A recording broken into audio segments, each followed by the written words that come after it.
What's up? Welcome to the Part-Time Rockstar Podcast, episode 46. Today with my guest and friend of the show, Anthony of Soltribe. He came on again to kind of check in for a special release type episode. Normally I air these things on Mondays, but Soltribe has a new EP dropping today, Friday the 29th. So you can definitely check that out. It's essentially different remixes of their song More Than a Lifetime. They've got like a Latin remix, a punky sort of rock type one, a lo-fi one, and they even tried out a spoken word remix of the song. So that'll be available on Spotify and everywhere else. Maybe one will even find its way onto your home playlist. You never know. But the guys in the band, I'm sure would definitely appreciate it. As always, I hope everyone's doing all right out there, staying safe, staying sane, all that stuff. I've been pretty busy, but I'm gonna try and get another merch order going for the show. Maybe some t-shirts or some beer koozies, something like that. So I'll post those whenever I get them. As always, if you're in a band and have new music coming out, feel free to hit me up. We might be able to do an episode. Got a bunch more bands lined up, and the numbers are headed in the right direction. So that's cool. Thank you for listening, and above all, thanks for supporting local bands and local music. We all definitely appreciate it. But yeah, without further ado, Anthony from Soltribe.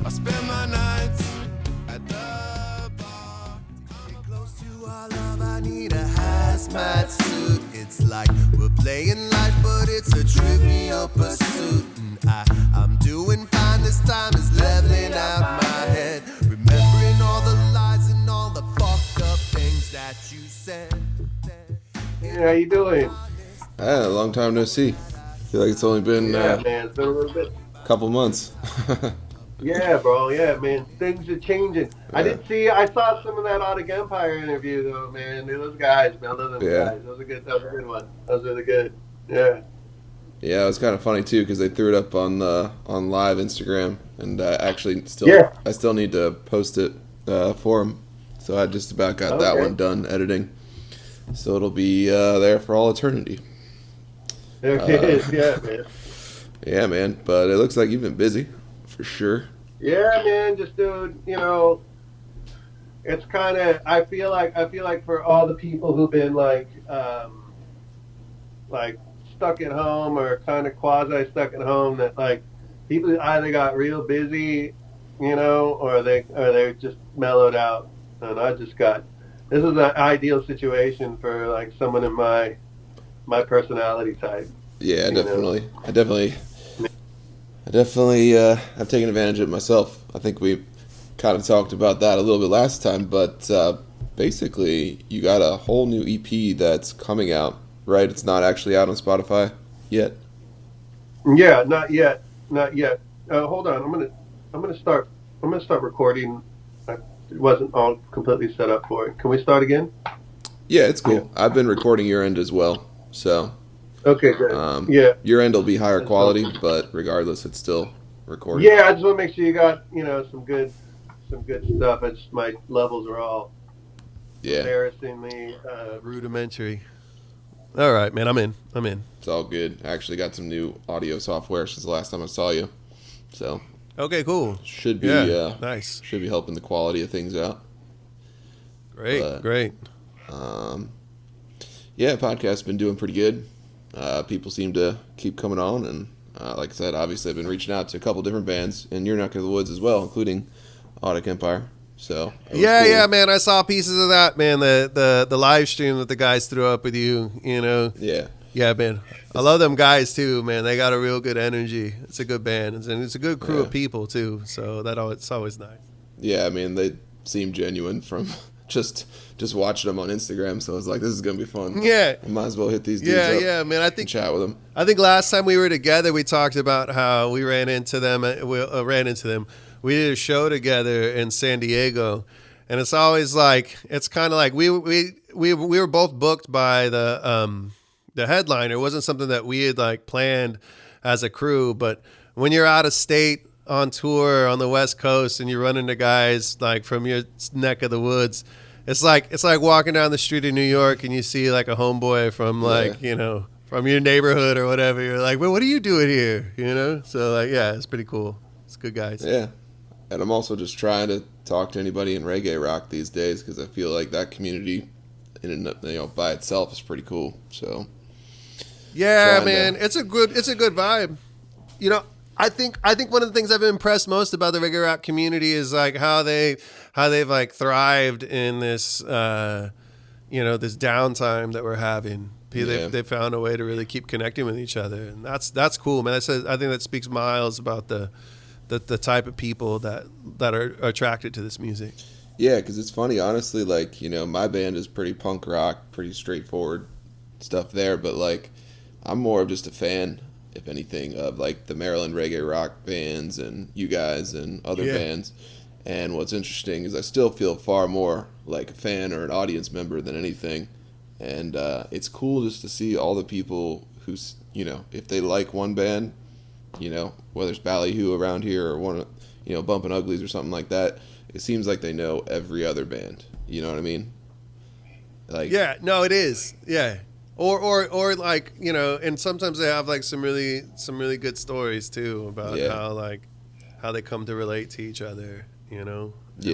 Yeah, I mean, like reggae music and it's like at its core, whether it's reggae rock or like roots reggae or there's a genuine like desire for unity and togetherness and people sing about it and talk about it and they live about it. And I like that. And I think like you run into a lot of these like hardcore reggae fans, and there's some of the most like warm, kind-hearted, welcoming people. Even if they're kind of like like a little rough around the edges, they're still they're still good on the inside, So yeah, I like that.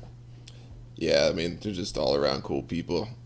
One dude I always run into at the shows, he gave me these Nepalese like prayer flags, like straight out of Nepal. Okay. And nice. Among other things, he likes to give out at reggae rock shows. He gave me some of those, and like he was like, yeah, it's a gift to receive them, and it's a gift to give them. And I was like, yeah, that's some real Buddhist stuff right there. So yeah, for sure. But I don't know, you just nice. You meet these random people at every show, I feel like, and whether people know of Soltribe or they know of Audic Empire, chances are, I mean, they're gonna know both. So yeah, for sure. It's kind of cool, even though you guys are in, if you want to split them apart, subgenres or something like that. But yeah, and that's the thing. I was going to talk about that too. Like Audic and them guys, like they come at it from like a different color spectrum than we do, But we're still like speaking the same language. We just have we just wear different clothes, I don't know I don't know how else to put it, But yeah, but absolutely, it's still the same vibe, Yeah, and I mean, speaking of different spectrums and different clothes, like your new EP here, I mean, that's effectively what this is all about, I would say, or what you're all about on that EP. Right. So I know it's not released yet, and I was going to ask you what day or what month it comes out. It comes out tomorrow, January 29th. So by the time this gets out to the people, it's gonna been circulating. All right. Yeah. Well, I'll hop to it. I'll get this thing edited out and out in the airwaves for you. But that'd be great. Yeah. It definitely runs a spectrum of covering your own song, which is cool. Basically, you probably went for like 5 subgenres almost in the same EP with the same song. And we were thinking about doing some more. It was just a matter of like what can you really do and how far can you really go. So I mean, we definitely and we have like all musicians. We listen to all kinds of music. We have so many different backgrounds. I came up I started on reggae when I was quite young, but even before reggae, I was like sweating it out in South Texas garages playing punk rock and metal, and so that's how you hear we do a punk rock version of the tune, and then and I was like a hip hop producer for years and DJ, and so we do like a lo-fi kind of thing, and touch on some different stuff, which like wasn't anything that we'd ever really set out to do as a band, but we kind of feel like, you know, 5 EPs into it as a band, people know what our like Yeah. legit sound is. So let's play around and do some fun stuff. Yeah, and I thought it was cool you even dove into the spoken word a little bit.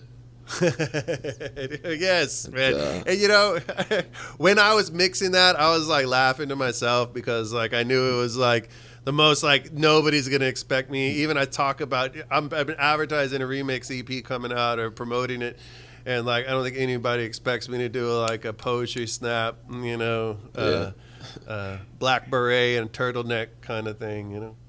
Yeah. Hey, I mean, one of my favorite artists these days is she's British and she's basically entirely spoken word. It's K Tempest. Really, who's this artist? Let us know. K Tempest. She's Okay. I think I found her on like a Rick Rubin documentary, but Oh, cool. she's pretty wild. So it's cool when people check it kind out. of step out of their comfort zone and try stuff like that. You know, you never know who it's gonna get to or who might find it interesting. You know. That's true, you know. And the funny story about that whole thing, when I was like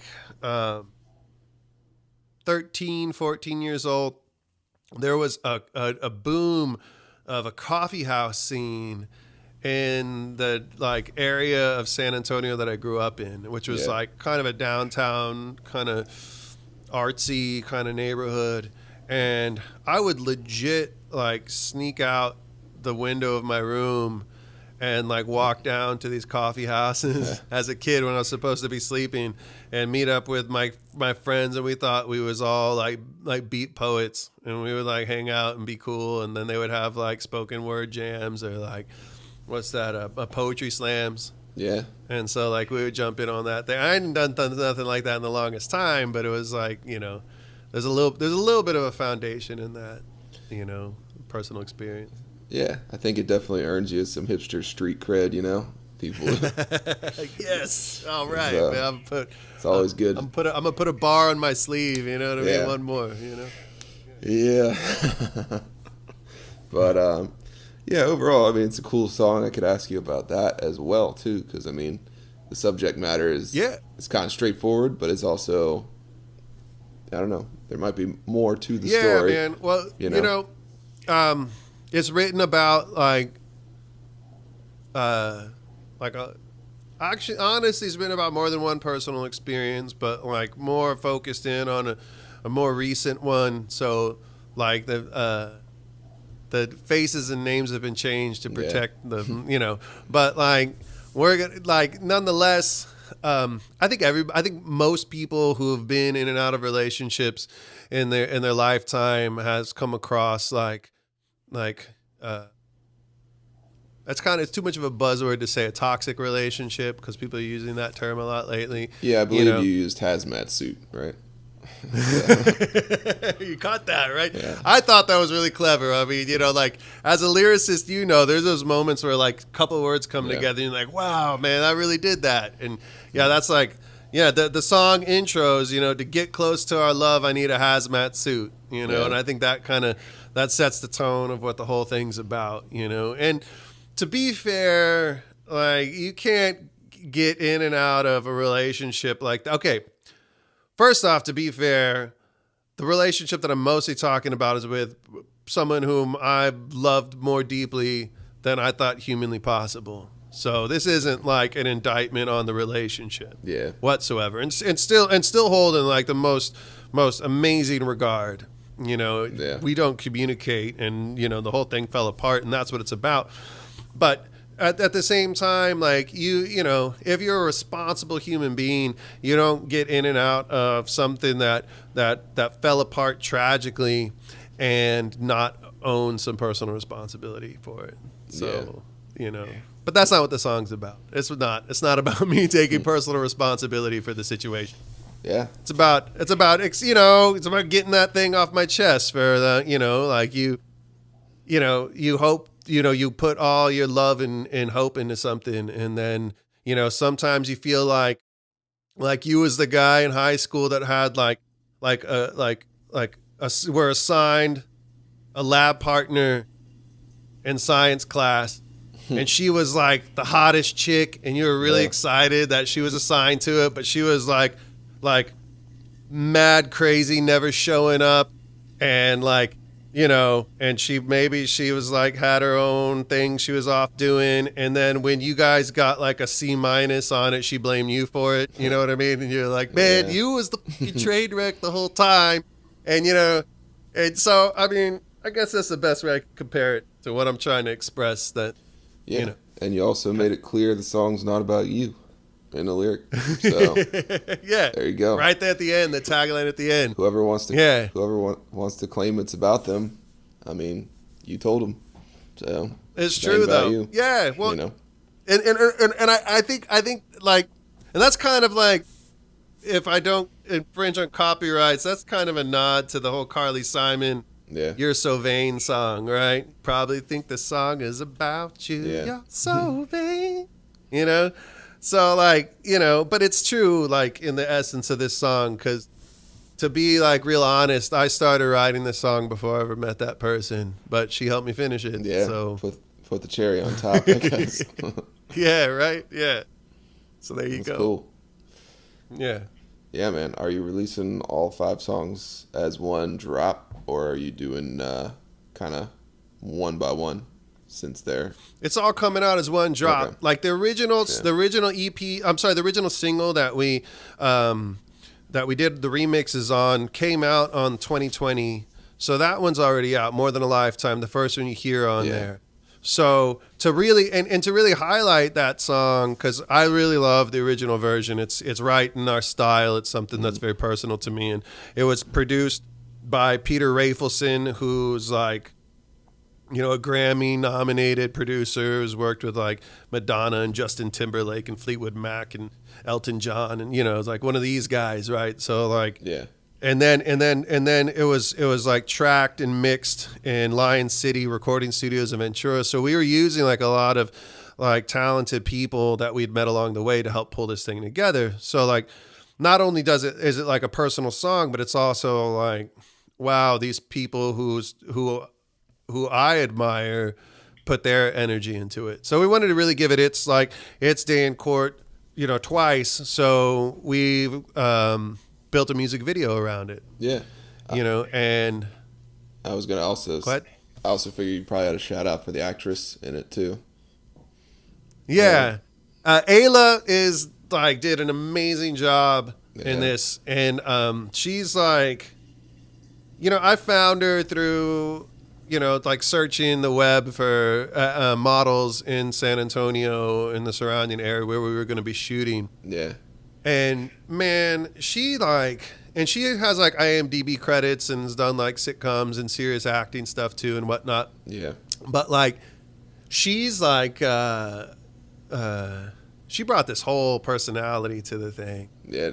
Goes way beyond what I was even hoping for, you know? And like, the funny thing is, if you watch the video, there's like, the house that we're in, there's a bunch of photographs that are all around the house of us as a couple. Yeah. Right. And so we had to shoot that ahead of time, you know? And like, I'd never met Ayla before. We'd spoken on the phone a couple times, you know, she's very tomboyish, like, big time, you know, and that's part of her pride. It's part of her identity, and it's cool, and it fits her personality. And so like, she rolls up, we're gonna meet up, and we're gonna be a couple and do a photo shoot before the video. It's the first time we're gonna meet, and she rolls up and like this big old truck, and she's like, "Hey bro, how you doing? Let's cuddle." You know what I mean? And like I had to like act with this stranger that she was like my girlfriend, and we had this like, you know, personal connection, and she in no way talks like that. Ayla, I'm so sorry. You have a very beautiful voice, and you have it's not you. That's my. But like, nonetheless, like she was such a like pro about it, because you know, I mean, I'm not an actor, so that was kind of, you know, it was a funny kind of awkward moment. I mean, she's incredibly beautiful, so I don't think like any guy is gonna be upset that I have to hold this beautiful woman, and you know what I mean. It wasn't a chore, but you know, it's definitely like, you know, an interesting experience. And I mean, the video. She brings her own personality and own like attitude to it, you know. So Yeah, It's she cool really that does. it comes No, across. there's this one scene where I'm on the couch and she's like coming at me from like 3 or 4 different angles, right? And we did this like freeze frame where I'm frozen and then we shoot her in like 4 different spots. Yeah. And the first time she comes out, she's literally psyching herself up in the bedroom. I'm supposed to hold still, and she comes out like a guest on the Jerry Springer show, just like you, blah blah blah, and I just like bust out laughing because there's like way too much energy going on in the room, and I mean it's literally like let's bring her out, you know, and then she's coming out to like fight on Jerry Springer, Yeah. and she just I don't know, man, she just has like a lot of good. She had a good, and she too was like use it as an opportunity to like. She was like, oh yeah, she's like this is like my ex-girlfriend. I know exactly who this is, you know. And then she like used it as her own opportunity to like process her own, you know, toxic relationship histories or whatnot. So that's pretty cool. Yeah. I mean, you guys definitely came together. Looked like a couple to me, man. Yeah, So. yeah, right. Look legit. Yeah. Right. Yeah, it wasn't too bad. Kind of off topic. Do you guys have a Facebook group? Or is it? We don't. You know, that's a good question. We've actually put off building a Facebook group for a while, simply because we're like pushing a couple channels, Yeah. you know, really hard and keeping up our own content on a group on top of the rest of the content we do would be like a little bit of a struggle. So. Yeah, it's just kind of interesting. Like, for instance, right now, I went over and I meant to like drop a couple questions in there for fans or whatever, because eventually for the podcast, you know, especially after talking with Audic Empire and all that, I would like to at least try to go live with it, or if not fully live, then at least have a chat room or something. And I found that when I'm talking to bands, a lot of times like their groups are their perfect like ecosystem for the band, you know what I mean? It's a little more interactive like for the fans themselves rather than the band having to do anything. And at this point in the podcast, the phone call dropped for a second. I got you now. Yeah, we're talking about Facebook groups. Yeah, I mean, it might be more interesting possibly to people who are actually in bands, I don't know, but I have noticed, at least running this podcast and just being friends with other bands, like, I don't know how much work you have to do on your own end as the band. I personally don't have one for my band. I don't really think we're big enough for that, but like, of the bands who are kind of in the area of like 1,000 fans or more, it's kind of interesting because like everybody talks to each other, generally speaking. You know, kind of going back to that, you know, reggae community of people, and sometimes it's like the band doesn't have to do anything to support it. It sort of just like grows on its own. You know. Yeah, I've seen that too. I mean, I'm fairly active in a couple of band groups on Facebook too, and you know, you bring up a good point. It is a good opportunity to build like community, and especially at a time when like, you know, we're able to like connect with people regardless of their location. Yeah. You know, and I think that's the coolest thing, because I mean, like, it's one thing to go to like, you know, to a show in your hometown where you're like, you know, surrounded by people, and then realize, oh, all these people in my hometown like this band. That's pretty cool. Yeah. But it's another thing to like connect with people across the country that are like jamming the same thing. Yeah, it gets really kind of funny because eventually people start posting like baby pics, and it becomes like its own subgenre of Facebook all over again. Right, it does too. Yeah. I mean, like you got the admin key, so you can always be like, hey, we don't need to talk about, you know, politics or aliens in here right now. Like, let's talk about. It's funny you should mention politics and aliens in the same breath, because, you know, well, I mean, I've been in some groups where the discussion ends up being politicians are lizard aliens, and I mean, then the whole thing. That's a classic. But, you know, eventually it's people, they're probably going to get after each other and devolve into something nasty. But, you know, other than that, I think it's usually a pretty productive space for bands. Yeah, I think so too. I think it is, man. You know, and I feel like social media as a whole has been like what's brought some subgenres to where they are today. For sure. I mean, without a doubt. I mean, that's an understatement. I mean, obviously, like SoundCloud did to rap what it did today, you know, because it was able to change the sound and whatnot. But even like reggae rock, man, like there's no Rolling Stone magazine, MTV, you know, there's not, you know, 89.7, your reggae rock station, and what, you know, that's not going on anywhere. Like this music, you know, evolved because of social media, you know, and that's why it exists. Yeah, actually, if you got a minute, I think you could probably approve a post that I just tried to put on your page about asking you questions, and we can see if we get any hits on it just for fan questions. You never know. Let me see. You may not see it. I just tried to put a basic post up there. I see it. I don't think people can just randomly post stuff on your... Oh, I see it now. Is it on the page? It's on the page now. So. Okay, cool. So. Yeah, you never know. I mean, the Facebook pages... See, Facebook's really pushing the groups thing. Yeah. Big time. They really are. They've limited the... Yeah, and they've limited the reach of pages, like...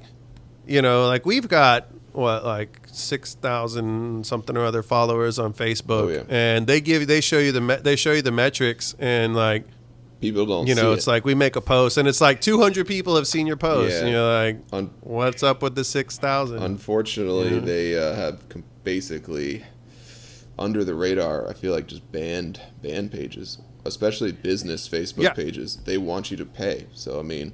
If you don't make your post an ad, whether it's $5 or $100, like they don't even show your own followers, which is like crazy. Well, they don't. And the irony is that it costs more to reach your own followers than it does to like promote your stuff out to new people. And then on top of it, like, dude, if you have over 5,000 followers and you want to reach them on one single post, you're gonna have to put up like $500 or something ridiculous like that. Like the numbers are really, really staggering. And it wasn't always like that. You know, like we don't promote all our posts, but if we put out like a new video or something like that, and we want everybody to be able to see it, we'll do that. And like it wasn't always that way. Yeah. So I don't know. It's just obviously social media is changing all the time, and they always want you to try the latest and greatest thing that they're pushing. If you want to get the most exposure. And that goes for all platforms too. I mean, I pretty much just operate on a few of them. But, you know, the newest one seems like it always gets the most attention, whatever it is. Yeah, absolutely. So. Yeah, for a while there, TikTok was doing really good for artists, you know. And then, you know, that's going to go the way of everything else. Yeah, probably. You know, so... But, you know, let's just get back to playing live shows, man. Like I'm ready for that. Oh my gosh. Yeah, you know, I feel like I'm gonna be like a kid again when you was like a young teen or whenever you start going to shows, and that was for me as my early teen, and just just being there and like the live sound and the energy and feeling the bass hitting you in the chest, and it was just an overwhelming experience, and I'm looking forward to that. Man. I'll be like I've been on probation and I just got off and now I can smoke weed again and I got like hella high. I was gonna say for like rock stars and you know everybody else, it's gonna be like back to day one when we didn't have to do drugs or anything before, when we were all just purely excited to play. It was like exactly, man. Nobody even got bored enough to get fucked up, you know. So I think it's gonna come back gradually, and that would only make sense. But it'd almost be cooler if one day they're like, hey, concerts again, and we have like 100 of them going on, and there's like people going wild in the streets, and you know, I mean, you know, I hope so, man. It's gonna be euphoric. Yeah, absolutely. Absolutely. Have you guys been trying anything out, like social distance shows or like sort of small outdoor things? We've been doing everything like in, you know, or just anything we can do in house. There's been like San Antonio and the inner city community, especially like the Latino community that we come from there. It's been like decimated by COVID. And so it's like, for us, it's like, oh shoot, well, we'd love to go out and start promoting shows, but like we got like a grip of friends who are mourning, and we feel kind of like, maybe we need to sit back just a little bit. Yeah. Which, I mean, that's kind of like a dark thing to talk about, but like, and that's, it's in no way is that like a stab at anybody's out there. I have to do your social distance shows, man. And if you do that kind of thing, it's just a personal thing that we've had to do. But at the same time too, we've got like, we're working out a pretty well orchestrated, let's say, that live show that we've been like developing. So we can't wait to get back out again and do that. Arena ready by the time we get back out there. No, we are going to be so dude. That's the word for it, man. I'm not trying to spoil the surprise, but we've got we got a whole thing, and we I don't know how you guys do, but like we've always tried to orchestrate at least parts of our set. Like have songs that tie into each other, do like we've always been known to do like an intro and like like an interlude and this kind of stuff. And so I always like those moments. There was a guy I used to play with when I was younger, and he was like, you have to do these certain stage moments. Like you have to have an acoustic moment, and then at the end of the set, everybody has to walk off and wait for the on. And we would practice. We were kids, and it was like this older musician that we used to play with. Yeah. And in practice, he would have us all walk out of the room, the rehearsal room. It's like, okay, now it's an encore. Everybody back in. So we were just like, we were like keyed in. He's like, you don't stay there and unplug your guitar. You just boom, just cut out the door. I don't want you picking up your gear. And so like he would think about those kind of things, and I thought that was kind of cool, man. Like stagecraft. So yeah, man, we're working on that. Yeah, I think eventually you sort of mold your style into having a little of both, because if you get too rigid, then you can't improv. So. Like, Absolutely, and the crowd can feel it too, and especially the people that come to more than one show, and they're like, "Wait, that was note for note everything you did last time." Like singers who say the same story. I mean, that's cool because if it is a new audience, but if you tell it literally the same time, same way, same time, almost like a speech, then it's like, all right, Yeah, man. Oh man, that's the worst when it's the same joke every time. And the drummer's ready to go, and man, yeah. You got to make. It's funny too because like we've toured with a couple bands, and like when you're on tour, you like you have like a set thing that you do, and then you really figure out which bands are like doing that thing note for note, because you're like, oh yeah, this is the part in the set where they do that thing that looks like it's supposed to be an accident, and it's totally just part of the stage show. Yeah. I mean, you also got to make the rest of the guys in the band laugh too. So, because if they're not having fun, it's gonna be a tough night. So, have you guys done any social distance shows or anything like that out there? Yeah. Like, what's up in Maryland for shows? A little bit. Like they're starting to come back. During the summer, it was a little easier because you could just kind of play to people in a field and lawn chairs, and people wear masks, and I didn't really notice anyone having problems, but. That's good. Now they're starting to do indoor shows again, kind of like like you can get a table in the room, so obviously you're not going to stack people neck and neck together, but you could potentially get a group of friends, and so you get a table in the room, and then they try to do them that way. Right. But that's still pretty far in between. I think everyone's kind of thinking we'll see how the summer goes.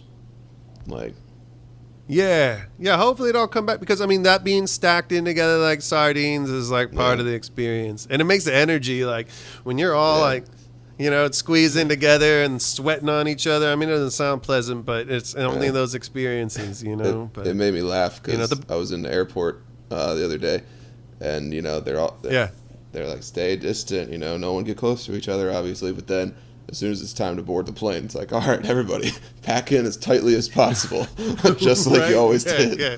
It's like, right, every inch counts, man. We're selling square feet, not tickets, exactly. Man. So I just thought that was absolutely funny. Yeah, but that's the times. Yeah. So it is. You know who I feel for, man? There was this movement that started about 5-10 years ago of this like dystopian, like mixed with like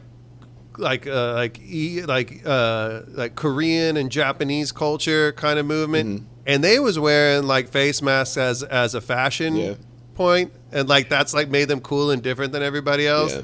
Like I feel for those guys, man. Like what do you do now, man? Like everybody got them on, man. Yeah. Because I mean, it kind of looked cool when they did it, you know. But now when grandma like rocking like a black face mask, bro, like your scene's overdone, man. You know you can't.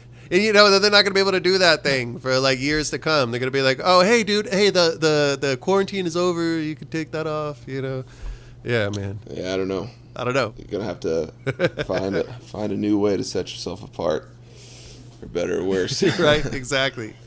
Gotta adapt. Yeah, man. But how's the weather down there, man? In Houston. Yeah, man. It's warm, bro. Yeah. I mean, it's warm compared to what you guys are dealing with, you know. I got a hoodie on, and that might even be too much for today. Yeah. So, you know. Yeah, cool. I got a lot of friends, not friends, I got a lot of neighbors down here, or a few that, like, this is where they come to get away from, like New England. Exactly. And things like that. Yeah. Yeah, so they're here in the winter. Mm-hmm. Yeah, I went down to the Panhandle. What's it like there, man? You been covered up in snow? Oh, no, man. It's been a little bit here and there. I mean, I just went down to the Panhandle not too long ago to just kind of get out of the cold. Okay. But that's nice. You know, it's back to being cold again, 30 degrees, so. Yeah. Yeah, it's funny because, like, we talked last time about going to, like, Ocean City and doing shows and things like that out there. And so, of course, like, we follow these, like, venues out there that are on the beach. And they're like, you know, nothing going on here. And it's like blizzards on the beach. Yeah. And it's like, wow. I mean, you know, like, when you're out there, it's like fun in the sun. You might as well be in Florida or you know, on the California coast. You know? In the summer, it's nice. Yeah. But. Yeah, it's real nice, man. We love it up there in the summer. We hope to get back. I mean, my drummer, he's like obsessed with Ocean City, Maryland. He's like, when we going back to Ocean City, man? When we going back? Yeah. I'm like, dude, man, you know, hopefully soon. He's working on his pickup lines already. You know what? Yeah, dude, you know exactly why he's obsessed with Ocean City. He's ready. Exactly, man. And, you know, and hey, you know, man, shout out to them East Coast ladies because they got a whole, like, other kind of confidence. They have certain type of people. Yeah. And they're absolutely, man. Yeah, I love East Coast people in general. I think it's the cold that makes you mean. So they're a little snappy, man, you know, and direct. Yeah. Like, you know what I mean? You don't have time. It's just we're going to go straight to the point. We're literally cold and angry. So we just got to get to the point. That's good, man. Yeah, I like it. Yeah. Yeah. But yeah. Yeah, like I said, maybe in the future I'll try to get this a little more interactive with the fans and stuff. Sure. And if you do start a group, I feel like that would be a good way to do it too. But yeah, and we could do a live next time too. Even, you know, set it up like that, you know, and you know. But no, I mean, I appreciate you hitting me up and being like a alumni, sort of, as I call it, like you know, a second round guest or a reoccurring guest. Yeah, so. Man, you know, it was I really liked our conversation last time, and you know, it's like, you know, we was about to put this thing out, and it just seemed like you know what, it was that the punk rock remix that we did. I was like, yo, Brett's gonna feel this one. I don't know why. I just felt like I was like I just know he's gonna feel it, so I got to reach out to him, and you know, we're gonna talk about this. You know, I mean, the numbers on the podcast are at least on an upward trend, so I'm gonna try it. Yeah, no, you're doing good, and you know, people tuning in. I've been listening to some of the stuff ever since. Like, you know, I checked you out, like, obviously before we came on and whatnot. But you see me out there, like, still supporting. Everything you do. Yeah, no, I appreciate it. I'm still very much like learning and trying to make it a little bit more fun or more interactive for people. So I feel like down the road, you know, be a good way to get everybody's bands on here from areas like Houston or like Texas, you know, and sure, man. Well, hopefully down the road we can get out there and we'll do a live from Ocean City. Oh, that'd be sick. And we'll Right? Yeah. We'll just snag people on the boardwalk and be Yeah. like, yo, so, we can do that thing. Yeah, man. That'd be great. I Yeah. cannot wait. That Right, bro? You and me both. Let's do it. We're going to do it for sure. Yeah. Is there anything that we didn't really touch on about the new stuff that, other than, obviously go find it, go listen to it, buy it if you can, support the band, buy a t-shirt, Right. that sort of thing. Yeah. With t-shirts, we got a new clothing line coming out next month, or beginning of March. So that should be cool. We had a EP come out called New World Criminals. Yeah. And that name, and we got some Soltribe merch coming up too, but that name, really stuck with some people. And we printed up some, hats and t-shirts that said that and went on tour. And we, sold out of them right away. And people have been asking us forever, where can I get my New World Criminal, t-shirt? Because they want to go out and let everybody know that they fight an Illuminati or whatever that's supposed to mean, So, we've actually partnered up with a t-shirt company in San Antonio. And we're going to be doing a New World Criminal clothing line here coming out in the next 30, 45 days, something like that. Hell yeah. So it should be good. Yeah, man. Dude, yeah. It's smart. I mean, there's a couple bands that are kind of out there under the radar putting out merch or an apparel line, but it's not their band, you know what I mean? It's kind of sneaky marketing in a way. It is a sneaky marketing thing, you know what I mean? You might see your shirt might say New World Criminal, but you might get a little Soltribe tag there on the inside or something. Yeah. So yeah. It'd be funny if one day the clothing line hits it big, and then next thing you know, everybody's everybody's streaming streaming the music. So it could happen. You know what? I think there's enough people out there wearing Sublime and Wu-Tang shirts that don't listen to them. True. Just because it looks so cool, Why couldn't it work like that for other bands, I mean, I hope people are going to listen to other bands. If you're going to wear the T-shirt, you should at least be able to name one song. Yeah. You know what I mean? I have a teenage daughter, and she likes to wear band T-shirts. And the rule in my house is you got to name at least one song. And she had a Guns N' Roses shirt, and she's just trying to get out the door. And I'm like, you got to name a song. She's like, "Sweet Child of Mine, Welcome to the Jungle, Let Me Go." Oh my gosh! I'm like, all right, that's my girl. You go ahead. That's awesome. Yeah, but you got to raise them right, Yeah. Cool, man. Yeah. Well, I think what I'm gonna do is I'm gonna try to expedite the process here and get this thing out, so that way it'll be out with the new shit. Yeah, man, that'd be great. Yeah, it's coming out January 29th. So by the time that's come out, you'll be able to find our video. And we're doing a new thing. Last time we put our videos out on YouTube only, but we're just dropping it on all platforms now. So Facebook, IGTV, YouTube, Twitter won't let you put up videos unless you pay them a lot of money. Not 3 minutes. Yeah. It has to be less than 3 minutes. But whatever, you're gonna find our stuff out there, and let some people know, man. And we're gonna be supporting that part-time rock star. So if you if you see that I'm pretty sure I sent you some part-time rock star posting up. I'm pretty sure I sent you some bumper stickers. I don't know if you got them. You did, man. Okay, Yeah, I got. cool. I put you. You're on my effects case. Awesome. So you're gonna be traveling around for sure, man. Yeah, 100%, man. I got you on there right away. Slapped it. Yeah, I got to work on a merch line of my own. I think I'll get some T-shirts or some beer koozies coming one of these days. So I think you should do that. I think the T-shirts, man. Bro, the name is great. I think people will wear it just to represent the name. Yeah. Oh shoot, you a part-time rock star? Like, yeah. Man. Yeah. Right. You want an autograph? All Yeah. right. Yeah. Yeah. And then all I need is one hot Instagram model to wear it, and boom, blow up. Dude, that's it, man. And then and then you retire. Then you retire young to Florida, never be cold again. Oh yeah. I'm gonna actually leave already. It's too cold. I might actually head down to Austin or Texas or something. You got. Oh, that'd be you guys great, got man. Good down there. I will try to see one of you guys' shows down there next time. Yeah, bro. Once they're up You and running. you ever down in Texas, man? Yeah, you let us know. Even if we ain't got a show going on, bro. If you like barbecue, my drummer will show you Texas barbecue, and I always travel with my backpack guitar, so I'm always ready. That's what's up, man. Yeah, man. We'll jam and brew it up. It'll be good. Sweet. Well, it's good talking to you, and we can definitely make this, a regular thing. Whenever you got new stuff dropping. Yeah, let's do it again. Yeah, I'm all about it, man. Like I said, I'm gonna keep trying to improve the quality and keep trying to get it out there, and so one more way people can get to know you, get to listen to you. So. Yo, absolutely, man, and so much love to Maryland, and, all the East Coast people out there, and well, yeah, we'll come back see you again real soon. As always, appreciate it.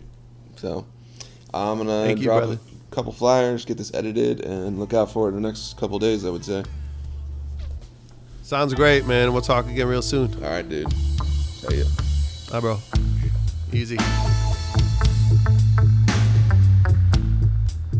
So yeah, big thanks to Anthony for coming on the show again for the second time and calling in. I think it was a fun interview. Thanks to you guys for listening. The song you're hearing in the background is called More Than a Lifetime, and like we talked about, there's a bunch of different remixes of it.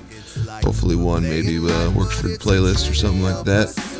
But yeah, just thanks for supporting local music, and shout out to Rob there. I had to tell his Nepalese Buddhist flag story. So yeah, I'll see you guys again on Monday.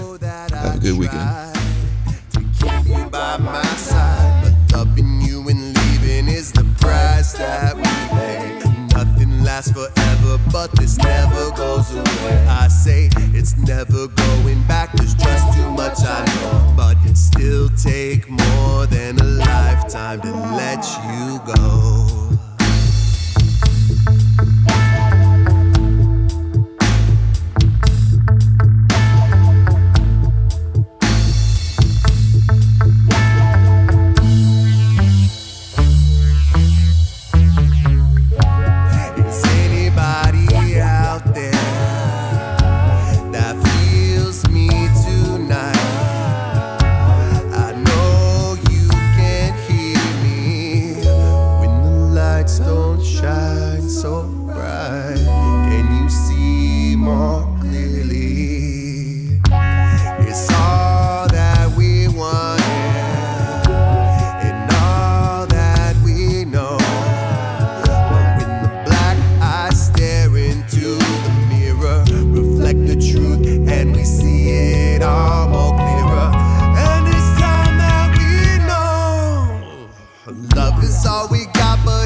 Attention in any way. To you it's a game, it's a shame, it's the best we'll ever know, but still take more than a lifetime to let you go.